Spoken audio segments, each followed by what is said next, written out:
Hi guys, welcome back to the channel. Topic for today's video is, in case you notice, I have this little sheet in front of me. I've not gotten my YouTube skills up to the point where I can remember everything off the top of my head. So if you're wondering why I got this, that's what that is all about. So the topic for today's video is, so you want to visit the Philippines. Now, in my case, I'm probably going to more likely end up moving there, but I just figured, since I'm just kind of starting my Philippine journey here and making videos about it, I don't want to go like all out because that's a lot longer video.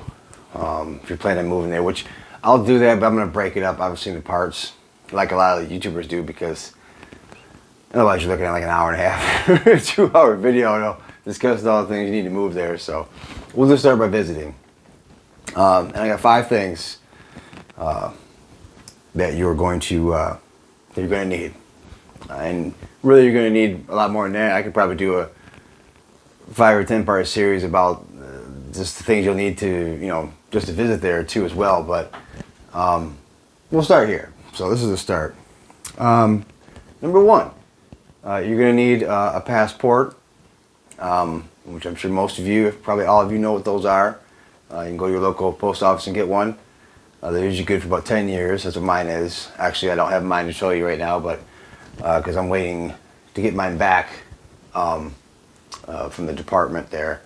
But I do have, and I'll put the picture of it here somewhere. I'll link it right here in the video. I just basically put a picture of my passport ID card. I just kind of like taped over the, personal information. You guys don't need to know all that, but so yeah, you're gonna need and this wasn't the guy, it's not really his fault. When I initially got my passport, he didn't inform me that it would be a good idea to have the passport card as well. Now, the passport card is only good for getting into Canada and Mexico, but here is where the caveat comes in, is basically if you lose your passport over there, for whatever reason, and by the way, you should make several copies before you go, just because, put them in different places. If you lose your passport over there, it's going to be a heck of a lot easier to get your passport book back if you have that card. And it serves like another form of ID, for whatever you may need it for over there during your trip or your visit or whatever, or your permanent stay.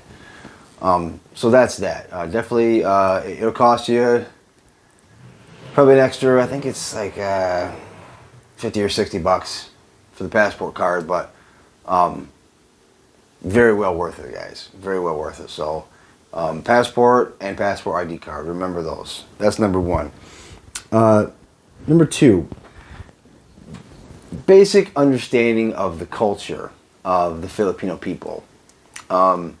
I don't recommend that anybody just go to, outside, even if you're just going to Mexico, or you're going to wherever. I don't recommend anybody just hop on a plane and go, because you have to understand, when you leave the country, although you're still an American citizen, you're subject to that particular country you're visiting, laws, rules, regulations, things like that. And as much as I'm sure some of the jails and prisons are here in the United States, I'm sure those are not really very nice places. They're not designed to be. But I can just imagine what a third world country, as it were, I can just imagine how bad some of those prisons probably are. Like I think of off the top of my head is like the Gulag over in Russia, real famous, nasty prison. But yeah, you don't want to go to a completely different country, in this case the Philippines, 8,000 miles away, and end up doing something. It would be, I would consider it kind of stupid, because you're not doing your research, beforehand, but doing something that, okay, it wouldn't be a big deal here in America, but might be a very big deal over in the Philippines. Like, let's say, okay, right off the top of my head, I don't smoke pot anymore, and I haven't in a long time, but I used to. But it's not really that big of a deal here in America, especially now with the whole medical marijuana thing. It's, you can pretty much walk around in certain parts of the country, with a joint or a bowl or whatever you got, and it's not illegal or really anything that's gonna get you any kind of serious time. Now you go to the Philippines, marijuana will get you in a buttload of trouble over there. It's basically like heroin or meth or cocaine over here, maybe worse. They're not having it over there, guys. So whatever you do, do not bring marijuana with you in any shape or form, whether that's wax, buds, hash, even any paraphernalia. If you do get checked at the airport, you're gonna have a very long day. And I know this because I've talked to several guys, over there that have done that. Well, they haven't done that, but they've learned by being over there that that's a huge no-no. Well, I'm sure somebody did it or attempted it along the way, and they probably didn't have a very good time. So, yeah, just for one example, do your homework and have a basic understanding of the culture. I mean, Filipino people are wonderful. They're absolutely warm and welcoming. I've said this before, and I'll probably say it a million times again, based on all the research I've done and things like that. I really think you'd be hard-pressed to find nicer, more warm and welcoming people on the planet, guys. They're certainly a lot nicer than us Americans. I'm not trying to dog my own people, myself, or my country, but they're just, Americans, we can be a-holes sometimes, let's be honest, guys. So yeah, just get a basic understanding of the culture and, do your homework before you go. You don't want to end up, in a Philippine prison or murdered because you just disrespected somebody, anything like that. That's another thing. The worst thing to do in any Asian country, but especially the Philippines, is to embarrass a Filipino or Filipina, make them what they call losing face. It's basically embarrassing them by shouting or yelling or scolding or just being, how us Americans are. Sometimes we get real loud, rambunctious. That's definitely a no-go over there, guys. When in Rome, do as the Romans do. If you have a problem, whatever Filipino disrespected you or you felt, you pull them aside, you talk to them in a gentle voice, say, hey, I didn't like this. Can we, not do this anymore? Or what is it that I did that offended you? Or, work it out like you were, old friends or whatever. Don't yell and scream and make a Filipino lose face, because that can very well cost you, depending on the Filipino, that can cost you your life, quite frankly. They're absolutely awesome people, but they will not tolerate, especially a foreigner coming in and just thinking that they could throw his or her weight around. That's not okay. That'd be like somebody coming over to your guys' house and saying, hey, I'm going to do this, that, and the other. I don't care about your household rules or whatever. Like, that's not going to fly with you, I'm sure. So, it's the same principle, guys. But anyway, moving on. Number 3. It would really go a long way. You don't necessarily have to, but you can avoid a lot of miscommunications and problems by learning a few words or phrases in Tagalog. And this is more so if you're going to live there, like I'm planning on doing. I'm learning, not really the whole language, but I want to be able to have a decent conversation with any Filipino. And although there is like 165, 170 different dialects, potential languages in the Philippines, the main two are Tagalog, which pretty much is understood all throughout the Philippines. And then actually English is their second language because, we were over there, and I won't get into a history lesson now, but we've been over there since the late 1800s when we helped them fight off the Spanish. And they were kind of under our rule for, from 1898 to 1948, I believe, or 46. So 50 years basically. So yeah, English is taught at a very young age over there in the schools and whatnot. So, and it really goes such a long way with the locals. I mean, me and my Filipino, we've been talking for almost 2 years now in June, and She still is, gets kind of giddy, you know. When I still gets a smile on her face when I speak Tagalog to her. She really thinks it's neater than peanuts, and it makes me feel good because I'm showing her. I'm going to show all of the Philippines, whoever I meet, that I'm there to be respectful and kind and helpful, and you know, it's their country, guys. It's their country. We're guests in their country. Just because we come from supposedly the greatest country in the world, that's seriously debatable, but you know, they really, in a lot of ways, look up to us. I don't know why, but they do. So, you know, represent our country well when you're over there, guys. You know, go the extra mile, because believe me, they will bend over backwards for you if they see you doing things like that. Really showing them, you know, a high level of respect. And they'll give it back to you in spades, guys. You know, my Filipino always tells me, if you treat us well, we'll treat you better. And I believe her. I really do. So, yeah, learn a few Tagalog words. It can't hurt. It really can't. And when you're speaking English to some of them, because even though English is very widely known, you know, they don't have the English on our level. And it's like us not having Tagalog or Bisaya or whatever on their level. You know, we've learned it since, you know, we were... you know, born, basically. We've been hearing it, so we speak it fluently, like we don't even think about it. You know, and the same with them with the Tagalog and whatnot. So, but don't expect them to have, you know, English is a second language over there. Don't expect them to, you know, be able to keep up with you. Some, I'm sure, probably can, that have had the training, or maybe OFWs, overseas Filipino workers, that have been over here in America a lot, gone back and forth a lot over their lifetime.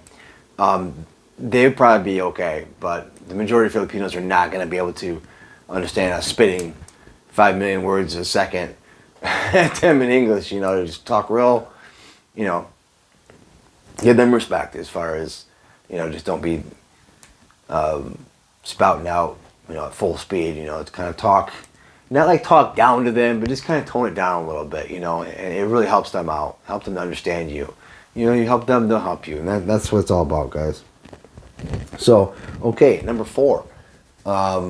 You're going to have to convert your money to pesos. The Philippines does not deal with the American dollar. It's worth, I mean, they have it over there, but you can't use it, you know, as currency like we do over here. It's absolutely useless. Although it wouldn't hurt to have a few extra bucks on you, maybe 100 or 2 in cash, just in case, like for some reason your bank card ain't working. Which, by the way, get a hold of your guys' banks and credit card companies before you get over there. That's another thing. Because otherwise your cards will get shut down. They'll see you're making random charges in the Philippines. Like, that's going to look like somebody's trying to steal your information to them. So have that talk with your bank, your credit card company, whatever financial institution, and get that set up before you go too. But you're going to have to convert to pesos. So I think the exchange rate right now, and it changes, the forex changes probably daily. I think it's like 52.3, 52.4 pesos per dollar, which is really good. All right, now anything like 45 and up, especially 50 up, is excellent. Just about a year and a half ago, it was at like 47, 48. So it's went up like 4 or 5 pesos per dollar. So that's good. And keep an eye on that, you know. Try to get the best exchange rate you can. Excuse me. From my understanding, the best exchange rate you're going to get usually is you know, over there in the banks and whatnot. You know, you're gonna have a lot of these little kind of hole in the wall little mom and pa ran you know, exchange places offering you, you know, a real good rate, whatever that might look like. I don't know. Don't go for that, guys. No. Go to a reputable organization like a bank. They got places in the airport too. If you go to the ATM machines, if you absolutely have to, but I mean, you gotta be careful with those. Some of those have the scanners that can scan your card on them. They can eat your card. I mean, I don't recommend the ATM so much. Not really. I would say, well, this is what I'm doing, just real quick. I'm gonna bring over, because you can bring over up to 10,000 pesos and not have to declare it. So I'm gonna have me about 9,999, just so I don't have to worry about that right away. I can get right off the plane, hit immigration, customs, get that all done, get my luggage, meet my Filipina, and head to our Airbnb or whatever, and be able to pay the cab driver, and then and all that other stuff. The hotel, I'm sure we'll be able to take my bank card, but if you're going to deal with the markets or a lot of these little side stores and things like that, you're going to need, especially the markets, you're going to need pesos, guys. And I recommend carrying at least a couple thousand on you at all times. Spread out. Don't put it all, this is the real country, and there is pickpockets over there. I mean, there's pickpockets here, but, there's a huge level of poverty over there, so, desperate people do desperate things. I won't get into that. It's, sometimes people are forced into that lifestyle, unfortunately, but, don't put all your pesos in one, like me personally, I'm going to keep some in my sock, there's some in my backpack that you wear in your front. Don't wear your backpack on your back. It's really easy for somebody to come up behind you and do that, hit it with a razor blade and grab your stuff and you won't even know. But some in your backpack, some in your, I'm going to have, me personally, like a little, it's almost like a mini fanny pack that goes on underneath the inside of my shirt. But it's just like a little, it's like a strap thing with a little pocket to hold, my cards and, some pesos. It's gonna be hard for somebody to pickpocket that because it's underneath your shirt and it's small. It doesn't really stick out. But yeah, spread your money around on your body for sure. That's for your own safety.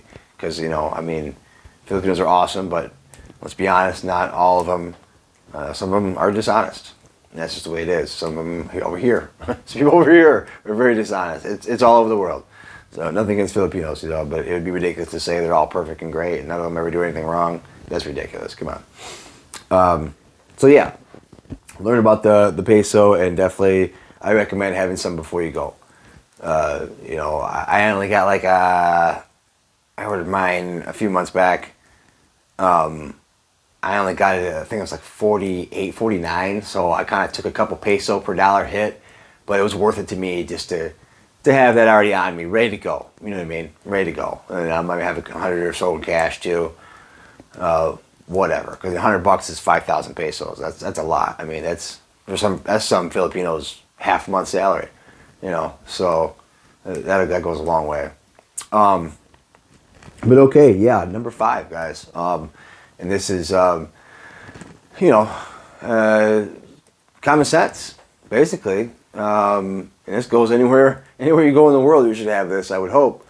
If you're an adult and have paid any kind of attention in life, common sense, guys. It goes a long way. If something seems too good to be true, it probably is. If somebody's being a little bit too nice, it's probably for a reason. All these little things, you got to have your spider sense, going at all times. You got to have your feelers out there. I highly recommend, like I said, do as much homework as you can before you go. You guys that are, met Filipinos online like me and you talk to them regularly, ask them questions. Don't be afraid. I mean, if she's a good Filipina, and 99% of them are, she'll answer any questions you have. And, she'll be looking out for you too. Any kind of a good Filipina, any good woman is going to look out for you because you're going to be, let's be honest, you can do all the research you want, but until that plane touches down in Manila or Cebu or wherever you're flying into, and you get your boots on the ground, then stuff's it's gonna get real, and things are gonna change, and it's gonna be a little bit of an adrenaline rush. I know it was gonna be for me, first time being there in a foreign country, on the other side of the world with no safety net really, nothing but me and my wits about me.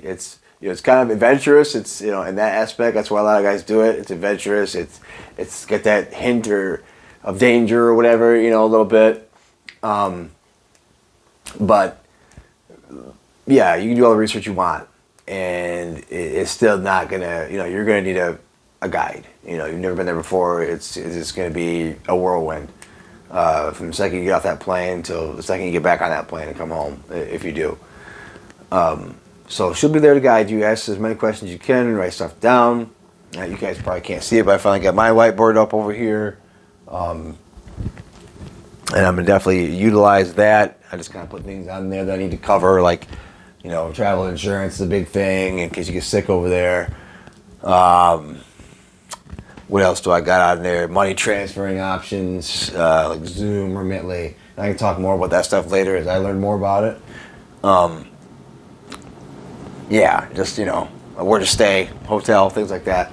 So, yeah, it's common sense, guys. Don't go, if you guys are just going over there and you don't already have a woman waiting for you, obviously, yeah, you can survive, you can make it, but you can be at a disadvantage, and sometimes the people that are looking to separate you from your wallet quickly, I mean, they come across the nicest people, and a nice smiling friendly face might be very disarming and make you feel real extra fuzzy and warm and welcome inside and all that good stuff. But like I said earlier, use your common sense. If it seems a little too good to be true, or if your spider sense tingles in any kind of way, shape, or form, find an excuse to go the other way. Because I've heard about things like pretty girls luring guys kind of off the beaten path, away from things a little bit, and next thing you know, you got a group of Filipinos or whoever waiting for you. You know what I mean? Willing to separate you from your money real quick. So that's just one instance. I'm sure there's a billion different scenarios, and I'm not trying to make anybody feel uncomfortable. 9.9 times out of 10, you're going to be absolutely just fine over there. I truly believe that, based on what I've learned, people I've talked to, my Filipina, all of it together. But it's that 1 or 0.1% chance that can happen, and unfortunately it does, and that could be really bad potentially for you. Thankfully, I don't have to worry about that because I already have a woman that I'm going over there for. But yeah. So just do your due diligence. Use common sense as much as possible. Don't be flashing your money around. I wouldn't recommend going over there and $200 shorts and $150 hat, and just when in Rome, do as the Romans do. Just go basic. You're already going to stand out as it is, being an American or wherever you're coming from. We're taller, we got light skin, or if you're black, you're really dark.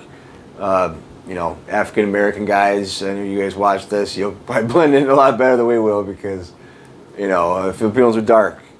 But us white boys, we're gonna really stick out like a sore thumb. And it is what it is. But yeah, guys, so that's just to recap: your passport and your ID card. You definitely want to get your ID card to go along with your passport. Basic understanding of the culture, and being able to recite a few things to them too. It can go a long way. It goes a long way with these people. Like me, I know about Marcos, the president there, from 1966 or 65 to 84 till he got ousted. The People Power Movement, 1985. Nino Aquino getting assassinated in 1983. Actually, it was on my birthday, August 21st. That happened. I was 2 years old. Kind of crazy how that works, but which is the name of the airport, Ninoy Aquino International Airport, NAIA. They got named after poor Ninoy there, who got assassinated after he came back from Hawaii. Learn as much as you can, man. You don't have to go completely, like I said, to the hills like I'm trying to do it, but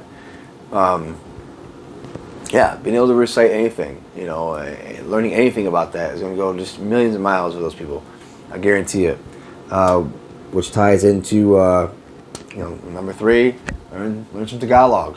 It's just, hello, kumusta ka? How are you doing? Walang anuman. You're welcome. Maraming salamat. Thank you so much. Have a good day. Magandang araw sa iyo. Whatever. Even if you just spout off 1 or 2 phrases, a couple words, it just means so much to them. And why wouldn't it? Because that shows an effort. They took all these years to learn our language. Since they were knee-high to a grasshopper. It's definitely going to be a good idea to learn at least a few phrases or words in Tagalog. Pesos, like I said, learn how that works. Have some before you go, and keep it in different areas of your body for sure. And yeah, common sense. That's pretty much speaks for itself. So. All right, I appreciate you guys tuning in today. We got a lot more stuff coming up about the Philippines. Like I said, I'm taking you guys from A to Z, from everything that I've learned and kind of how my journey as it unfolds. I hope it can help any and or all of you out there that want to potentially or have been thinking about visiting the Philippines or potentially even moving there. It's an absolutely beautiful country, guys. There's a lot to learn for me and for you. So, yeah. I know this is kind of a big switch from the golf thing to this, but this is where my heart is leading me, and I always say, hey, man, regardless of how hard life can get sometimes, if you follow your heart, you'll never go wrong. So this is where I'm headed, and I hope you guys will come along with me. And if I can inspire you guys in any way, shape, or form, just like with the golfing thing, that's mission accomplished for me. Because it's all about people helping people. All we got is each other here, guys. So we best to get along and live in peace and help each other out. We're all God's children. So once again, thank you so much. Maraming salamat to any of my Filipino viewers now and in the future. I hope you guys are approving of what I'm trying to do here. I love your country so much, and I really hope to make it my home someday. And I'm definitely going to do many good things while I'm there. Definitely, because one, I know you guys will appreciate it, and two, not that you're not capable. Obviously, you are, but it can never hurt to have a little help. Even though I'm only one guy, I'll do what I can, and that's living a life that I can be proud of myself for, guys. And there's nothing wrong with that. So take care. And we'll see you guys next time. Appreciate you stopping by. Bye-bye.